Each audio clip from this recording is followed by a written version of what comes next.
ஆச்சி மசாலா. எந்த சமையலும் ருசி தேடும் ரகசியம் 20 ரூபாய். விவேக் சாருடைய சம்பவத்தை சொல்றேன். இது வரைக்கும் நான் பேட்டியில சொன்னதே கிடையாது, கேட்டதுனால சொல்றேன். என் பையன் ஹீரோவா நடிச்சான், அது வேற இது வேற. அவர் காமெடி படம் தான் பண்ணும்போது அந்த ஆடியோ ஃபங்க்ஷனுக்கு விவேக் அல்லது வடிவேல் நீ கூட்டிட்டு வாங்க, அதுதான் உங்களுக்கு பெருமை. விவேக் சாரா, நான் நடிகர் ஜெயமணி பேசுறேன் சார், என் பையனுக்கு ஆடியோ ஃபங்க்ஷன் வச்சிருக்கேன், என்ன செய்றீங்க? நீங்க 4ஆம் தேதி நீங்க அட்டன் பண்றீங்க. என் பையன் சார், என் பையன் இல்ல, உன் பையன் வரல சார், வந்துருங்க சார் அப்படின்னு ஒரு மிரட்டல் தோணி. யாருன்னு பார்த்தா ஜெயமணி. அந்த மாதிரி மிகப்பெரிய பண்பாளர், மனசுக்கு நடிகர்களே ரொம்ப மனசுக்கு பிடிச்சோம், எல்லாரையும் அரவணைச்சு போகக்கூடிய மனுஷர் விவேக். அவர் நம்மளை விட்டு பேஞ்சது மற்றவங்களுக்கு எவ்வளோ லாஸ், எனக்கு ரொம்ப லாஸ். என் பங்காளி வடிவேல் கூட ஒரு பிரச்சனை. வடிவேலி என்னை மிரட்டணும்னு சொல்லி போலீஸ் மாதிரி எங்கள் வீட்டுக்கு ஃபோன் போட்டு என் ஒய்ஃப்கிட்ட போய், எங்கே இருக்கான் ஜெயமணி, நாங்கள் இந்த ஊர்லேருந்து இன்ஸ்பெக்டர் பேசுகிறோம், அது மேலே இந்த கேஸ் இருக்கு, அந்த மிரட்டுறாங்க. சரின்னு நான் வாகினி ஸ்டுடியோவில் சார் ஷூட்டிங்கில் இருக்கார். யார்? விஜயகாந்த் சார் ஷூட்டிங்கில் இருக்கார். என்ன இருக்கவே முடியல, இந்த மாதிரி வடிவேல் ரொம்ப தொந்தரவு பண்ணுறாருண்ணே. அப்படியா? அதை இங்கே விடுங்க மேடம். வணக்கம் மேடம், இந்த மாதிரி உங்கள் வீட்டுக்காரரு சார் அண்ணன் வந்திருக்காங்க, ஜெயமணி வந்திருக்காங்க, என்ன பிரச்சனை? அந்த பக்கம் என் ஒய்ஃப் சீத்துன்னு அழுகுறான். அவன் சார்வா நான் மன்னிப்பு கேட்குறேன் மேடம், இனிமே உங்களுக்கு ஃபோன் வராது. விஜயகாந்தோட மனசு சொல்றேன், நாம் என்னென்னமோ பேசுவீங்க சினிமாவில். அன்னைக்கு நடந்த வாய்ப்பு யாரு? விஜயகாந்துக்கும் வடிவேலுக்கும் பார்க்க அவர் வரல. இவங்களுக்கு வாசம், இவங்களுக்கு வியூவர்ஸ்கள் என்ன தெரியும், கழுவி ஊத்துறாங்க, நீ மனுஷனா போகலையா அப்படி இப்படின்னு. சரி, இவங்க தான் கழுவி ஊத்துறாங்க. இதை சாக்கு வச்சு இவங்க ஒரு 10-15-20 நடிகர் இருக்காங்கல்ல, வடிவேலை கழுவி ஊத்துறாங்க. விஜயகாந்த் சார் சாவுக்கு போகாதது, வடிவேலு போகாதது அவங்களுக்கும் தனிப்பட்ட விஷயம்.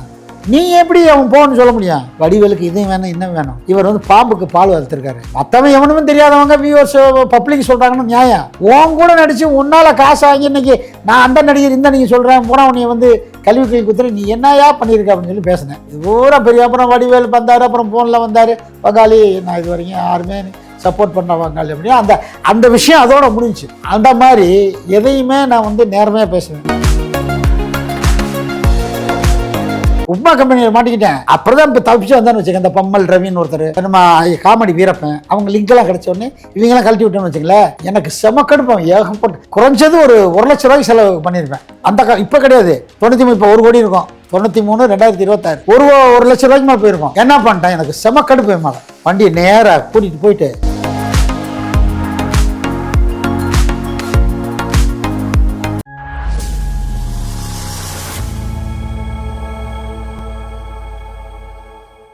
சேனல் 5 நேயர்களுக்கு வணக்கம். நான் உங்க விஜய் சத்யா. இன்னைக்கு நம்ம கூட நேர்காணல்ல காமெடி ஆக்டர் ஜெயமணி அவர்கள் இணைஞ்சிருக்காரு. அவர்கிட்ட சினிமா தொடர்பான பல இன்ட்ரெஸ்டிங்கான விஷயங்கள் எல்லாமே பேச போறோம். வணக்கம் சார், எப்படி இருக்கீங்க? வணக்கம்மா, ரொம்ப வணக்கம். காலை வணக்கம் சார். விவேக் சார், சகோதரர் விவேக்கை பற்றி பேசணும்னா பேசிகிட்டே இருக்கலாம். ஒரு சினிமாவில் அதாவது முகம் சொல்லிக்காம, என்ன செஞ்சாலும் முகம் சொல்லிக்காம, ஒரு பாசத்தோட அன்போட யார்கிட்டையும் எந்த ப்ரொடியூசர் யார்கிட்டையுமே கெட்ட பேர் இருக்காது, யாருக்கும் கெட்ட பேர் இருக்க மாட்டாது. அந்த அளவுக்கு ஒரு தங்கமான மனுஷன். அது தான் நல்லவங்களுக்கு தான் இங்கே இடம் இல்லையே, கடவுள் விட மாட்டாங்க, நல்லவங்களை விட்டு வைக்க மாட்டானே. இன்றைக்கெல்லாம் வடிவேல் விவேக் இருந்தாருன்னா இப்போ நாங்கள்லாம் பிஸியாக இருப்போம். ரெண்டாவது, விவேக்குடைய பெருந்தன்மை. நான் வீடியோ கூட நடிச்சிருக்கேன். காமெடி நான் எந்த காமெடி ஆர்டிஸ்ட் வீட்டுக்கும் போக மாட்டேன், ஆஃபீஸ்க்கெல்லாம் போக மாட்டேன். சில பேர் என்ன பண்ணுவாங்கன்னா, ஏன்னா இதெல்லாம் சொல்ல வேண்டியது வருது, மற்றவங்க வருத்தப்பட மாட்டோம் சொல்லணும். இப்போ அவங்களுக்கு குரூப் இருக்கும். இப்போ வடிவேலுக்குன்னு ஒரு 10 பேர் இருப்பான். யார்? சிங்கமுத்து, அந்த கணேஷ், என்னமோ கணேஷ், அப்படி 10 பேர் இருப்பாங்க வச்சுங்களேன். அந்த சுப்பராஜ், அவன் என்ன ஒரு 10 பேர் இருப்பாங்க. அவங்க பூரா அவன் பின்னாலே தருவாங்க.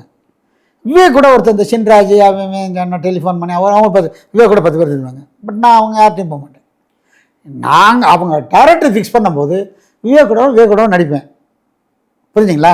அவ்வளோதான் எனக்கு விவேக்குடைய பழக்கம். போனோடனே பங்காளி சந்தோஷம், எப்படி இருக்கீங்க, நீங்கள் ஃபேமிலியாக என்னை பற்றி தெரியும் அவங்களுக்கு. நாங்கள் என் ஒய்ஃபு ஏஜிஸ் ஆஃபீஸர். நாங்கள் ஓரளவுக்கு இந்த என்ன சொல்கிறது, சினிமாக்காரவங்க எல்லாம் நடிக்க வந்தவங்கெல்லாம் கல்யாணமே இல்லாமல் கூட கஷ்டப்படுறாங்க. இந்த பார்த்தீங்களா, பாபா லட்சுமணன் ஒருத்தர், எல்லா நடிகர், இந்த வாசிக்கின்னு ஒரு நம்ம எல்லாம் சினிமாவில் தன்னை வாழ்க்கையிலேருந்து எல்லாம் நீ காசை கொடு எல்லாத்தையும் வாங்கி ரொம்ப சிரமப்படாமல் வச்சுங்க. நம்ம இதெல்லாம் அப்படி இல்லை, செல்ஃப் சஃபிஷியன்ட்டு, ஃபைனான்ஷியலி வெல்லாப்பு எல்லாமே இருக்குங்க. அதனால் நான் எனக்கு என்னென்ன ஒரு சின்ன சம்பவம், விவேக் சாருடைய சம்பவத்தை சொல்கிறேன். இது வரைக்கும் நான் பேட்டியில் சொன்னதே கிடையாது, இப்போ நீங்கள் கேட்டதுனால சொல்கிறேன். என் பையன் ஹீரோவாக நடித்தான். ஓகே. அது வேற. அவன் அப்புறம் பாதியில் நம்ம மாதிரிலாம் போராட்டம் அவங்களுக்கு இருக்காதுல்ல. அவன் வந்து உங்களுக்கு பிஇ படித்தான், எம்எஸ் பண்ணனா பண்ணிவிட்டு யாரோ சொன்னான்னு சரி டாடி நான் சினிமா நடிக்க போகிறேன் அப்படின்னா நல்லா ஃபேராக இருப்பான் ஆள். வந்தான் படம் பண்ணால் 2-3 படங்கள் பண்ணால் அது வேற இது வேறன்னு ஒரு படம் பண்ணான். அது வேற இது வேற. அவர் காமெடி படம் தான் பண்ணும்போது அந்த ஆடியோ ஃபங்க்ஷனுக்கு அந்த ப்ரொடியூசர் என்ன சொல்லிட்டாரு, ஒரு இன்ஸ்பெக்டர் அது ப்ரொடியூசர், சார் நீங்கள் காமெடி ஆர்டிஸ்ட்டு நீங்கள் யாராலும் விவேக் அல்லது வடிவேல் நீங்கள் கூட்டிகிட்டு வாங்க, அதுதான் உங்களுக்கு பெருமை இல்லைன்ட்டாங்க. இதான்டா வம்ப போச்சு. நான் எவன் டீம் ஆச்சாரமாக சினிமாக்காரன் தான். சினிமா எந்த சினிமாக்காரனோடையும் லிங்கில் இருக்க மாட்டேன். அரசியலில் இருப்பேன், எவன் கூட லிங்க மாட்டேன். நான் போவேன், நான் பாட்டு நடிப்பேன், பேமி பாட்டு கால்மி தோட்டி, அவ்வளோதான். போவேன், காசை வாங்கி வச்சுட்டு வந்துகிட்டே இருப்பேன். அதனால் எவனும் இல்லை. என்னடா பண்ணுறது, என்னையே அந்த மாதிரி சொல்கிறானேன்னு சொல்லிட்டு விவேக் சாருடைய அசிஸ்டண்ட் செல்முருகன் ஃபோன் அடித்தேன். ஓகே. சாரு எப்போ வருவாருன்னு. இல்லை இந்த மாதிரி இருக்கு அப்படின்னோடனே சரி ஆஃபீஸ்கள் பார்க்க முடியாது, அவர் ரொம்ப பிஸி அந்த விஷயம். அப்புறம் ஃபோனில் சார் அண்ணே ஜெயமணி சொல்லுங்கண்ணே என்னண்ணே. இல்லை சார் இந்த மாதிரி சார் இத்தனாம் தேதி ஒரு ஃபங்க்ஷன் ஆடியோ ஃபங்க்ஷன் வச்சுருக்கு, அதான் இந்த ஓட்டம் இதில் வடபழனியில் வச்சுருக்கேன் சார். அது நீங்கள் என் பையன் அதனால் நீங்கள் வந்து நீங்கள் வாழ்த்தீங்க நல்லா இருக்குமே. அது எத்தனாம் தேதி அப்படின்னு சார் இந்த மாதிரி கொச்சினில். அவர் என்ன சொல்கிறாருன்னா இது சினிமாக்காரங்க அவாய்ட் பண்ணுறது. அண்ணே என்னென்னு இப்படி சொல்லிட்டீங்க, அது 4ஆம் தேதி கொச்சினில் என்ன ஃபங்க்ஷன் சார், கொச்சினில் இருக்கட்டும் எங்கேனாலும் இருக்கட்டும் உங்களுக்கு ரிட்டன் டிக்கெட் போட்டு தரேன், நீ எனக்கு என் பையன் ஆடியோ அட்டன் பண்ணணும் அப்படின்னு சொன்னேன். சரி நான் பார்க்குறேன்னு. ஏன்னா அவர் வருவாங்களா வரலன்னு சொல்லி ஆடியோ இந்த பேப்பர்லலாம் இதெல்லாம் போடல, பத்திரிக்கையெல்லாம் அவங்க பேர் போடல. ஏன்னா நம்ம கேட்டவங்க கேட்டு அவங்க போட்டிருந்தா தான் பேர் போட முடியும். சரின்னு அடிச்சு விட்டான். ஆனால் கரெக்டாக வந்து நின்னார். அவர் பேசினார், விவேக் வந்து பேசினார். இந்த மாதிரி ஒரு ஃபோன் வந்துச்சுங்க, அது யாருன்னா அப்புறம் அவங்க ஹீரோ அவனுடைய வருஷனுடைய அவங்க அப்பா, என் பையன் வருஷன்னு பேர் மாற்றிருந்தான், வருஷோட அப்பா ஃபோன் பண்ணார். வருஷன் ஹீரோ அப்பாவும் யார் இந்த மாதிரி ஹலோ விவேக் சாரா, நான் நடிகர் ஜெயமணி பேசுகிறேன் சார். அதாவது நான் வந்து என் பையனுக்கு ஆடியோ ஃபங்க்ஷன் வச்சுருக்கேன், என்ன செய்கிறீங்க, நீங்கள் 4ஆம் தேதி நீங்கள் அட்டன் பண்ணுறீங்க. என் பையன் சார், என் பையன் இல்லை உன் பையன் வரல சார், வந்துடுங்க சார் அப்படின்னு ஒரு மிரட்டல் தோணி. யாருன்னு பார்த்தா ஜெயமணி, பாரதி ராஜா அது அவரெல்லாம் விழுந்து சிரிக்கிறாங்க. அந்த மாதிரி மிகப்பெரிய பண்பாளர், மனசுக்கு நடிகர்களே ரொம்ப மனசுக்கு பிடிச்சவர், யாருடைய மனசை நோகடிக்காமல் எல்லாரையும் அரவணைச்சி போகக்கூடிய நல்ல மனுஷர் வந்து விவேக். அவர் நம்மளை விட்டு பேஞ்சது மற்றவங்களுக்கு எவ்வளோ லாஸ், எனக்கு ரொம்ப லாஸ். அந்த நேரம் எனக்குமே கொரோனா, அவர் இறந்த நேரம் எனக்கு கொரோனா, நாங்களே கொரோனாவில் இருந்தோம். அதனால் அவரை உடலை கூட பார்க்க முடியாமல் போச்சு. அடுத்ததாக இன்னும் ஒரு முக்கியமான நபர் நம்ம கேப்டன் விஜயகாந்த் அவர்கள். ஸோ அவர் கேப்டன் விஜயகாந்த்னாலே சொக்க தங்க தானே. அவர் விஜயகாந்த்னாலே சொக்க தங்க தானே. விஜயகாந்த் வந்து அவர் மதுரையில் வந்தவர். நாங்கள்லாம் மதுரை இல்லை, எங்களை மதுரைக்காரன் தான் சொல்லுவோம். மதுரைக்காரன் வந்து எதையுமே மனசில் வச்சுக்கிற மாட்டான். இப்போ நம்ம பேசுகிறோன்னா சந்தோஷமானாலும் ஓவராக காட்டிக்கிடுவேன், சண்டைனாலும் ஓவராக காட்டுவான். அதே மாதிரி விஜயகாந்த் சார் எப்படின்னு கேட்டிங்கன்னா, விஜயகாந்த் வந்து எனக்கு அவர் படங்கள் நிறைய பண்ணியிருக்கோம்னா சார், ஏன்னா உங்களுக்கு அந்த அந்த அந்த அந்த சொன்னீங்கன்னா அந்த ரேஞ்சுக்குள்ளே தான் பழகிடுவாங்க. பட் விஜயகாந்த் சார் இறங்கி வருவார். ஆனால் ஜெயமணினா எப்படி இருக்கீங்க, இங்கே போனீங்களா வந்தீங்களா அப்படி பேசிக்கிட்டு இருப்பார். இதில் குறிப்பாக சொல்லணும்னு சொன்னால் அவர் சினிமா கம்பெனியில் இப்போ நம்மெல்லாம் அவர்கிட்ட போய் நின்னதெல்லாம் கிடையாதுங்க.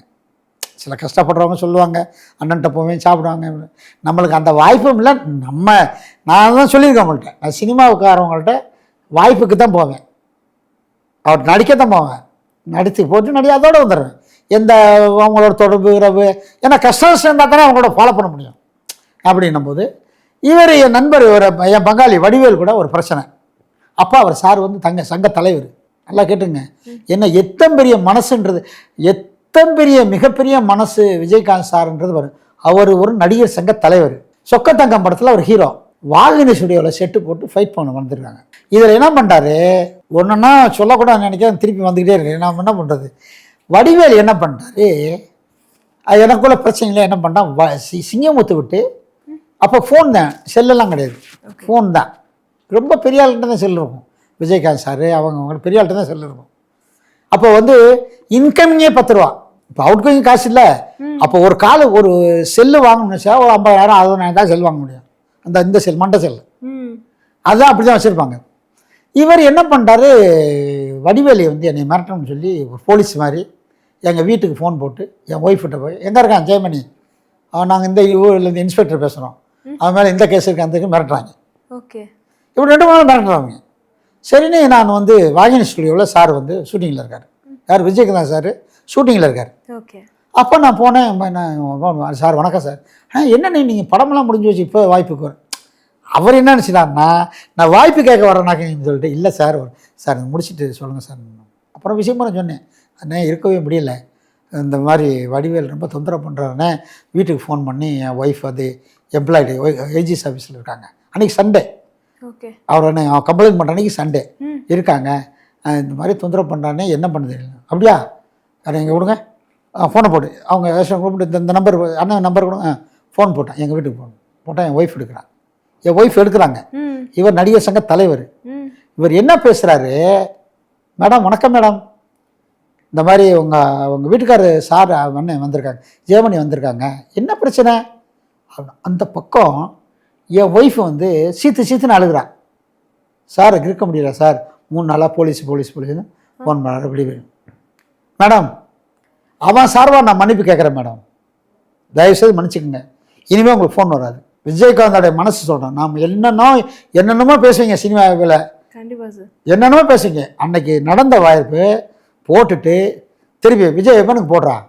அப்போது அவருடைய வடிவேல் சாருடைய பிஏ வந்து முருகேசன், அவர் இறந்து போயிட்டார், எல்லாரும் தானே அப்போ ஃபேமஸ். ஆனால் அவர் ஃப்ரெண்டு இருந்தோம், முருகேசன் போட்டு, முருகேசா என்னடா, என்ன நடிகர் சங்கத்தில் தானே இருக்கீங்க, மெம்பராக தானே இருக்கீங்க, தலைவர் பேசுகிறேன், என்னடா நடிகர் ஜெயமணி வீட்டுக்கு என்னடா பண்ணீங்க, என்ன தியாகராஜன் நடிகர் தியாகராஜ மாதிரி தியாகராஜ பாவம் அழியணும் ஆசைப்படுறீங்களா. அவனை வடிவேல பேச சொல்கிறான். இல்லைண்ணே அண்ணே அங்கே போயிட்டாங்க, பேச சொல்லு, எனக்கு முன்னாலே பண்ணார். எந்த நடிகர் சங்க தலைவர், எந்த தலைமை பண்பு உள்ளவன் இப்படி நடந்துக்கலாம் சொல்லுங்கள் பார்க்கலாம். இன்றைக்கி எவனா ஒருத்தனை காட்டுங்க, அவன் என்னமோ தலைவர்ன்றான், அமைச்சர்ன்றான், அதன்றான் இதன்றான், சொல்லுங்கள். விஜயகாந்த் மாதிரி ஒரு மனிதரை வந்து மாமனிதரை போட்டு மாமனிதர் அவர், அவ்வளோ ரொம்ப தங்கமான ஏன் வாழ்க்கையில். ஏன் திருப்பி வந்து இதே விஜயகாந்த் சார் வந்து வடிவேலுக்கு அவருக்கும் பிரச்சனை ஆச்சு, அடிக்கடி தகராறு, சரிங்களா. அப்போ கூட ஏன் என்னைய மென்ஷன் பண்ணார், இந்த வடிவேலு ஜெயமணிட்ட இப்படி தான் தகராறு பண்ணா, என்னைய மென்ஷன் பண்ணார், இந்த மாதிரி பண்ண வான் பண்ண, இவன் இப்படியா கொண்ட கேரக்டரு. வடிவேல் கலைஞனே ஒழிச்சு அவர் நிறைய பேருடைய இதை கொட்டிக்கிட்டார். அதுதான் கண்டிப்பாக சார். ஏன்னா நிறைய காமெடி ஆக்டர்ஸே சொல்லியிருந்தாங்க, வடிவேல் சார் கூட நிறைய பிரச்சனையானதாக இருக்கட்டும், இல்லைனா வந்து அவர் கீழே வந்து ஆக்டர்ஸ் இருக்காங்க அப்படின்றப்போ வந்து அவங்கள வளர விட மாட்டார், மேக்ஸிமம் டைம் வந்து அவங்களுக்கான வாய்ப்புகள் கொடுக்க மாட்டார் அப்படின்னு பல சர்ச்சைகள்லாம் போச்சு. அது உண்மையா பொய்யா அப்படின்றதே ஒரு பெரிய வாக்குவாதமாக தான் போயிட்டு இருந்துச்சு. இல்லைம்மா, அவருக்குன்னு இல்லைம்மா, அவர் வடிவேலை பொறுத்தளவில் வடிவேலு ஒரு சீன் கொடுத்தான்னா அவன் நடிகன் ஆயிடுவான். இப்போ இருக்க அந்த அசிஸ்டன்ட் டைரக்டர் தர்றாங்கல்ல, கூட இருப்பாங்கல்ல, யாருன்னே தெரியாதவன், இந்த சூப்பராஜ் யார், அந்த என்னமோ ஒரு பாவம் மாதிரி இருந்தாலும் இறந்து போயிட்டான். என்னது 2-3 அவன் சொன்ன மாதிரி சொல்லுவாங்கள்ல, ஸ்ரீதேவி கண்பட்டா வந்துடுற மாதிரி வடிவேலு கண்பட்டா அவன் நடிகன். அந்த விஷயத்தில் வடிவேலை ஒன்றும் குறைய சொல்ல முடியாது. நிறைய அந்த ஒருத்தன் மொட்டை ராவுன்னு ஒருத்தன் ஒரு ஸ்டண்ட் மாஸ்டர், அவன் பெரிய ஆளாக இருக்கான். இப்போ இருக்கானே ராவுன் பேர், நிறைய பேர் காமெடி இருக்கான்ல, அது மாதிரி சினிமா வாய்ப்புகளில் அவர் வந்து நிறையா பண்ணி கொடுப்பார். ரெண்டாவது அது கவுண்டமணி என்கிட்ட கூட சொல்லுவேன், கேட்பேன், ஏன்னா நீங்கள் எல்லாம் இப்படி கூட கொஞ்சம் பேசும்போது எல்லோரும் என்னென்ன சொல்கிறாங்க, எல்லோரும் பணம் கொடுக்குறாங்க வைக்கிறாங்க, எல்லோரும் ஹெல்ப் பண்ணுறாங்க. உனக்கு என்னடா தெரியும், நான் கஷ்டப்பட்ட போது எவன்டா வந்து எனக்கு காசு கொடுத்தான். இப்போ இருக்க என்ன நினைக்கிறான்னா, கீழே இருக்க நடிகன் கீழே இருக்கவன்லாம் இருக்கும் போனால் வடிவேல் வந்து சம்பாரிச்ச காசெல்லாம் எண்ணி அவனுக்கு இந்த 1000 2000 அன்னி கொடுக்கணும்னு ஆசைப்படுறேன். அதே மாதிரி அதுக்கெல்லாம் மனசு வேணும்மா, மனசு வேணும். கண்டிப்பா. ஒரு ரித்தீஷ்னு ஒருத்தன் வந்தான் இடையில, அவர் தம்பி அவங்க வந்தார். அவர் வந்து சினிமாவுக்கு வந்தார். சினிமாவுக்கு வந்தாருன்னா கொடை வள்ளல், அவன்கிட்ட வாங்காதவன் எவனுமே இருக்க மாட்டான். அப்படி கொடை வள்ளலாவும் சினிமா எம்ஜிஆர் இருந்திருக்காரு, விஜயகாந்த் இருக்காங்க, அடுத்தாப்புல வந்து ரித்தீஷ் இருந்திருக்காப்புல, இப்படியே உட்காந்த கொடை வள்ளலும் இருந்திருக்காங்க, வடிவேல் மாதிரியாலும் இருக்காங்க. இது டிப்பெண்டிங் அவங்களுடைய மனசு. சம்பாரிச்ச காசை கொடுக்கணுன்றது அவங்க மனசு. இதில் இவங்க எப்படி எதிர்பார்க்கலாம்? காசு கொடுக்கலன்னா அவங்க இஷ்டப்பட்டது. அவன் சம்பாதிக்கிற காசு அவன் மனசு வச்சா தானே கொடுக்க முடியும். அவன் கஞ்சப்பையன் ஏன்னா கஞ்சப்பையன் உன் சம்பாதிச்ச காசுலாம் உங்களுக்கு கொடுக்கணுமா? தேவையில்லை. இதே விஷயத்தில் வடிவேல் எனக்கு ரொம்ப டஃப். வடிவேலோட பேச மாட்டேன், ரொம்ப காலம் பேச மாட்டேன். இப்போல்லாம் பேசிக்கிறோம். இப்போ அது ஒரு இன்சிடென்ட் சொல்கிறேன். எதில் இருந்து இன்சிடென்ட்னா, நம்ம சொக்கத்தங்கம் விஜயகாந்த் இருக்கார்ல, அவர் இறந்து போயிட்டார். முக்கியமான மட்டும் இறந்து போயிட்டார். இறந்த உடனே இருக்க யூடியூப் அவங்க அந்த வியூவர்ஸில் எல்லாம் கழுவி ஊற்றுறான். இந்த மாதிரி ஏக்கா அவர் சாவுக்கு போல. எங்கள் ஊரில் ஆத்தா செத்தால மையம் போக மாட்டான். மதுரையில் பார்த்தீங்கன்னா பகை வந்துச்சுன்னா அண்ணன் செத்தா தம்பி போக மாட்டான், தம்பி செத்தா அண்ணன் போக மாட்டான், அப்பன் செத்தா மையம் போக மாட்டான், ஆத்தா செத்தா மக போக மாட்டான். அப்படி ஒரு எங்களுடைய மதுரை பக்கம் அது ஒரு வகையான அந்த என்ன சொல்ற தாராளமன் மன்னிச்சு போகிற குணங்கள்லாம் கிடையாது. ஒருத்தர் பகைனா பகை தான். அதே மாதிரி வடிவேலுக்கும் அவருக்கும் பகை. யார்? விஜயகாந்துக்கும் வடிவேலுக்கும் பகை. அவர் வரல. இவங்களுக்கு இவங்களுக்கு வியூவர்ஸ்களை என்ன தெரியும்? அவங்களுக்கு என்ன தெரியும்? கழுவி ஊற்றுறாங்க, நீ மனுஷனா போகலையா அப்படி இப்படின்னு. சரி, இவங்க தான் கழுவி ஊற்றுறாங்கன்னா இதை சாக்கு வச்சு இவங்க இந்த ஒரு 10 15 20 நடிகர் இருக்காங்கல்ல, நடிகர் பிஆர்ஓ கழுத குதிரகம் சினிமாக்காரன் இருக்கான்ல, வடிவேலை கழுவி ஊற்றுறாங்க. அப்போ நான் வந்து ஏதோ ஒரு சேனல் பேட்டிக்கு வந்தாங்க. அப்போ போகும்போது இதே வார்த்தையை நான் சொல்லி, ஏண்டா உங்களுக்கு வந்து செஞ்சாதான் நல்லா வேணும், ஏண்டா அவன் தனிப்பட்ட விஷயம். விஜயகாந்த் சார் சாவுக்கு போகாதது, வடிவேலு போகாதது அவங்களுக்குள்ள தனிப்பட்ட விஷயம். நீ எப்படி அவன் போகணும்னு சொல்ல முடியும்? என்ன சொல்கிறீங்க? விஷயம் என்னென்னா, அந்த விஷயத்தில் நான் வடிவேல்கிட்ட என்ன சொன்னேன், வடிவேல் ஒரு பதிவு போட்டேன். நான் சொன்னேன் வடிவேல்கிட்ட, வடிவேலுக்கு இதையும் வேணும் இன்னும் வேணும். இவர் வந்து பாம்புக்கு பால் வளர்த்துருக்காரு. மற்றவன் எவனுமே தெரியாதவங்க வியூவர்ஸ் பப்ளிக் சொல்கிறாங்கன்னு நியாயம். உன் கூட நடித்து உன்னால் காசு வாங்கி இன்னைக்கு நான் அந்த நடிகர் இந்த நடிகர் சொல்கிறேன் போனால் உன்னை வந்து கல்வி குத்துறேன், நீ என்னையா பண்ணியிருக்க அப்படின்னு சொல்லி பேசினேன். இது பூரா பெரிய அப்புறம் வடிவேல் வந்தார், அப்புறம் ஃபோனில் வந்தார், பங்காளி நான் இது வரைக்கும் யாருமே சப்போர்ட் பண்ண பங்காளி அப்படின்னா அந்த விஷயம் அதோட முடிஞ்சிச்சு.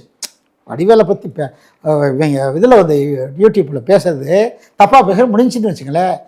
அந்த மாதிரி எதையுமே நான் வந்து நேர்மையாக பேசுவேன், எதாக இருந்தாலும் தைரியமாக பேசுவேன், எவனுக்கும் வைக்க மாட்டேன். நீ சொன்னல நீங்கள் வில்லனா சார் ஹீரோன்னு சொன்னீங்கள, அதுக்கு இது சொல்ல வரேன்.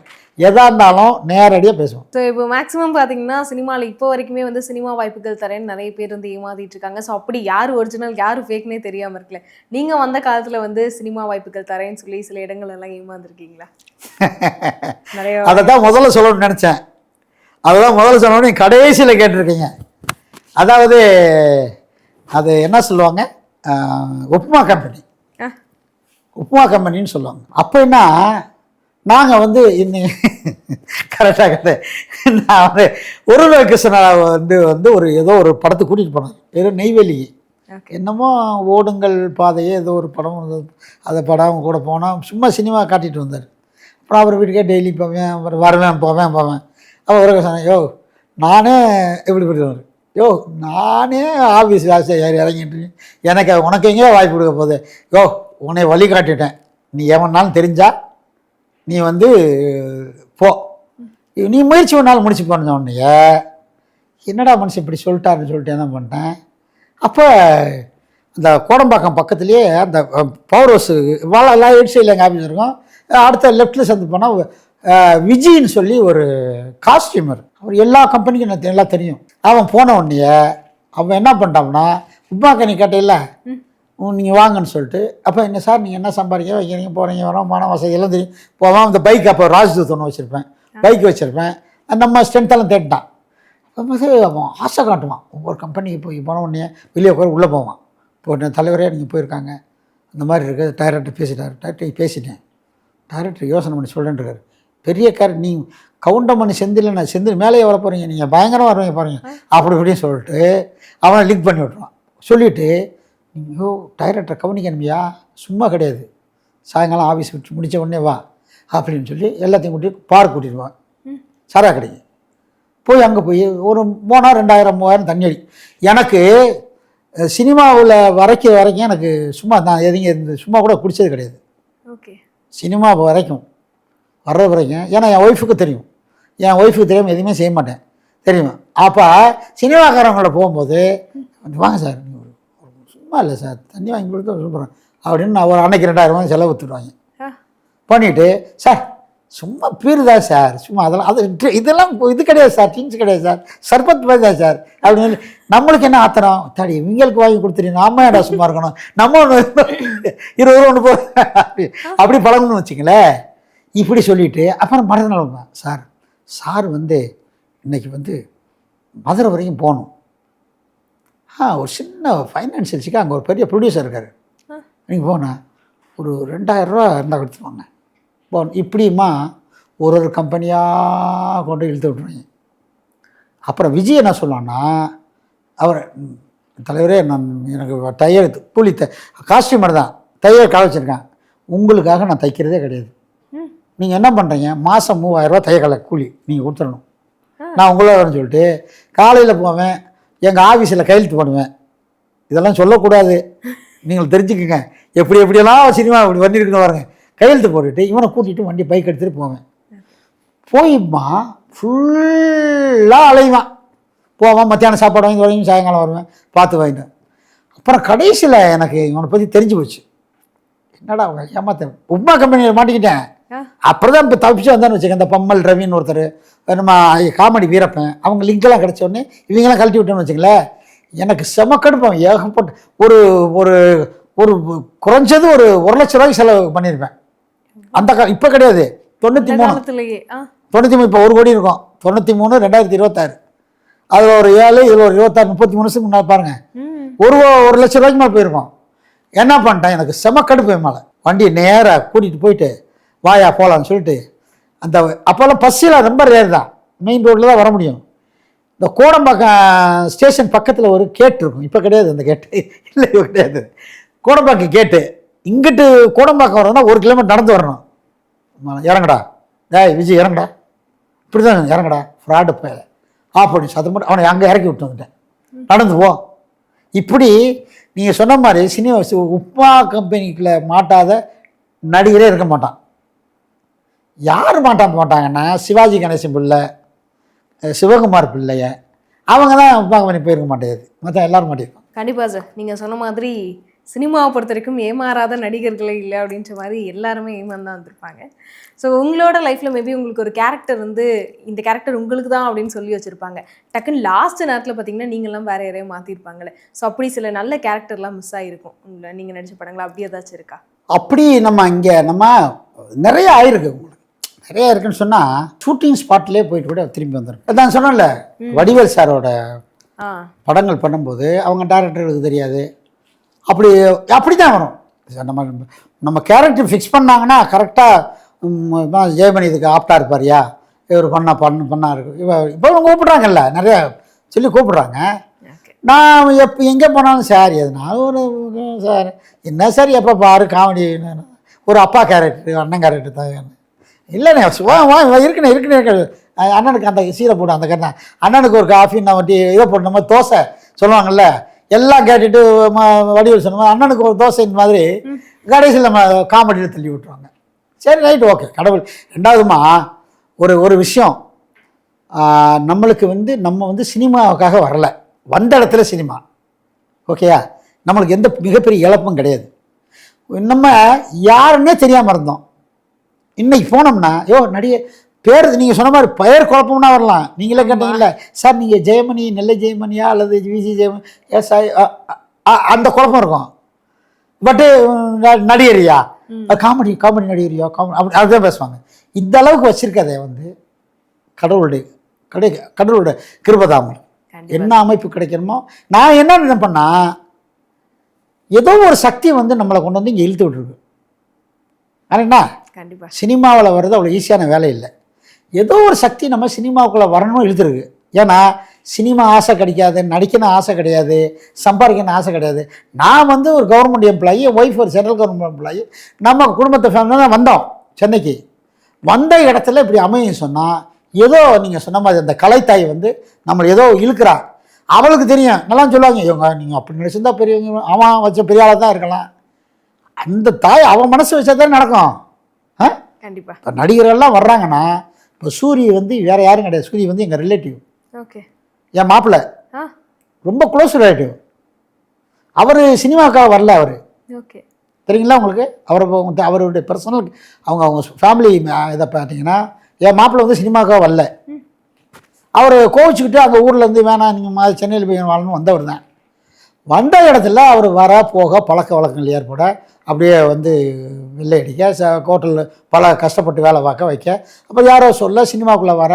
அப்போ கூட இந்த நீங்கள் சொன்ன இந்த ஸ்பீக்கரில் நிற்கும், அது என்ன எனக்கு தெரியலை. சினிமாவில் எல்லாம் வேலை பார்க்க, அப்புறம் எல்லா வேலையும் பார்த்துருக்காரு. அவரில் செட்டு ஒர்க் வரைக்கும் பார்த்துருக்காரு. அவர் எல்லா வேலையும் பார்த்தவர் தான். கடவுள் ஒரு அந்த இவர் மூலியமாக, அந்த டைரக்டரு பேர் தெரியல அவருக்கு, அவர் மூலியமாக ஒரு புரோட்டா காமெடியை கொடுத்து அவர் எங்கேயோ கொண்டு போயிட்டாங்க. அது மாதிரி அமைப்பு தான் சினிமாவில் முழுக்க முழுக்க விதியை நம்பி வர்றது சினிமா ஒன்று தான். ஏன்னு கேட்டிங்கன்னா, ஏன் சொல்கிறோம்னு சொன்னால் சினிமா ஏன் அப்படின்னா, ஸ்டார் சொல்கிறோம்னா அந்த ஸ்டாருக்குள்ள மதிப்பு சொல்ல வரேன். எல்லோரும் மனுஷன்தான். இப்போ எல்லோரும் இப்போ பார்த்தீங்களா, எத்தனையோ பேர் இருக்கோம், எத்தனையோ உருவங்கள் இருக்குது, எல்லோரும் மனுஷன்தான். ஆனால் ஒருத்தர் ஹீரோ ஆனால் மட்டும் அவனை மட்டும் ஏன் பார்க்குறோம்? ஏன் ஸ்டார் அந்த அமைப்பு வந்து கலைத்தாய் கொடுத்த அமைப்பு. அது எல்லாருக்கும் கிடைக்காது. கிடைச்ச வரைக்கும் எனக்குலாம் ஐ ஆம் வெரி ஹாப்பி, சந்தோஷம். ஓகேம்மா, கண்டிப்பாக சார். இன்னும் நீங்கள் இதுக்கப்புறமும் திரும்பி இவங்களெல்லாம் படங்களில் பார்க்கணும் அப்படின்னு ஆசைப்பட்றோம். இதுக்கப்புறம் நிறைய இந்த மாதிரி காமெடி ரோல்ஸ்லாம் வந்துச்சுன்னா கண்டிப்பாக எடுத்து பண்ணுங்கள் sir. Thank you so much. Thank you. இது வரைக்கும் என்னுடைய பேட்டியை வந்து பொறையாக கேட்ட நேயர்களுக்கு நன்றி, வணக்கம். மீண்டும் சந்திப்போம். வரட்டுங்களா?